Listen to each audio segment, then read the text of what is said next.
或者现在中国一直用什么稀土来勒索全世界，结果日本又开了第一枪了，又硬起来了。你可以看到画面，那是他们什么？这是他们的地球号，这是他们的科研船，今天出发了，浩浩荡荡这么大台，他要去哪里？他要去南鸟岛。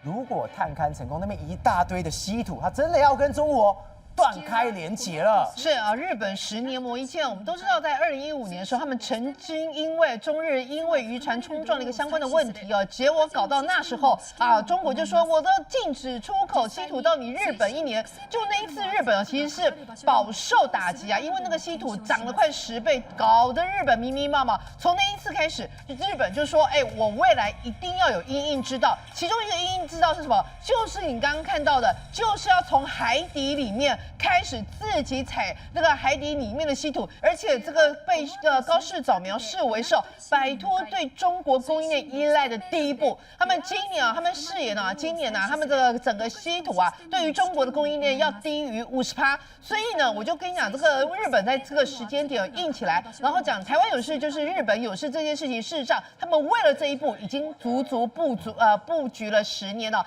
那另外一方面，中国也不是软柿子啊，已经慢慢的起，你知道不？他心想说，我告诉你，我就禁止你们这个稀土出口，我就让你没有稀土可以用。人家这个日本就说，我跟你讲，如果我这个海底采这个稀土，整个南海这边的蕴藏量有多少？竟然是1600万公吨，其中光一个锂元素可以够日本用730年。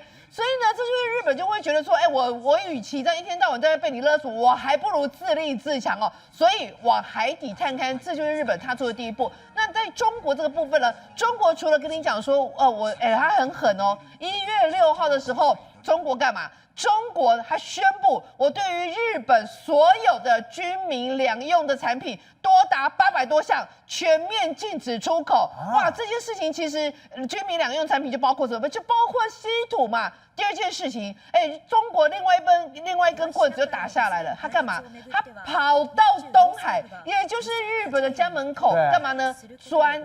开始派出他们的专油船要开始试开采你这个东海这边的天然气。亲门踏户，你来这边偷资源呢？所以日本政府就看就很生气啊，就说哇塞，那你这样子不是亲门踏户吗？你等于是两管齐下，摆明了就是要跟我这个日本就来硬的，而且持续进行当中啊。所以呢，现在那个日本也是毛起来。你现在看到画面的是谁？小纯一郎他的儿子小纯金次郎小纯金次郎在干嘛？我们之前就笑他嘛，耍宝。我跟你讲，他现在有来硬的，你知道吗？不一样，他在干嘛？是他现在展现日本的一个战力，他干嘛呢？他竟然1月11号展行新年的演习直接从11公尺高处跳下来进行一个跳伞训练。为什么他要进行一个这样跳伞训练？他就是要跟他的自卫队队员喊话。日本面临环境的严峻我跟你讲，自卫队员跟他的家属绝对是捍卫到底啊！他还讲了什么他说我跟你讲，我看过我们的自卫队我们有个特殊作战群Special Force Group。我们这个很厉害的第1小队，每一个人都有跳伞的这个技能，也都是有伞兵的资格。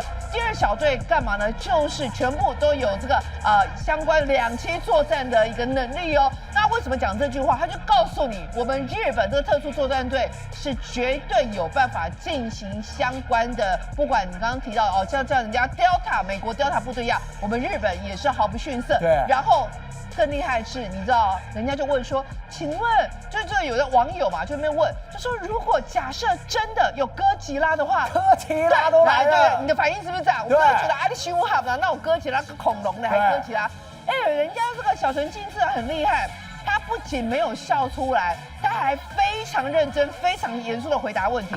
他就讲什么？他说：“我跟你说，我们的这一个特殊的这个作战群是真的，就算哥吉拉来，我们也绝对有办法给制服。而且呢，我跟你讲，他就讲得非常认真的。我们第1个步我们要怎么样？我们第2个步要怎么样？甚至他就说，任何状况我们都可以应对，我们都可以摆平。他说这一群无名英雄为了应对任何想象得到的危机。”正在日以继夜进行高强度的训练。是，然后我跟你讲，他现在呢，小纯金次郎，他的那个金次郎，他现在的政治的行情真的是水涨船高。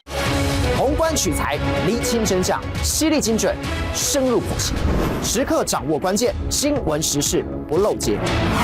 老时段，新气象，我是钟浩和，关键时刻2.0全新出击。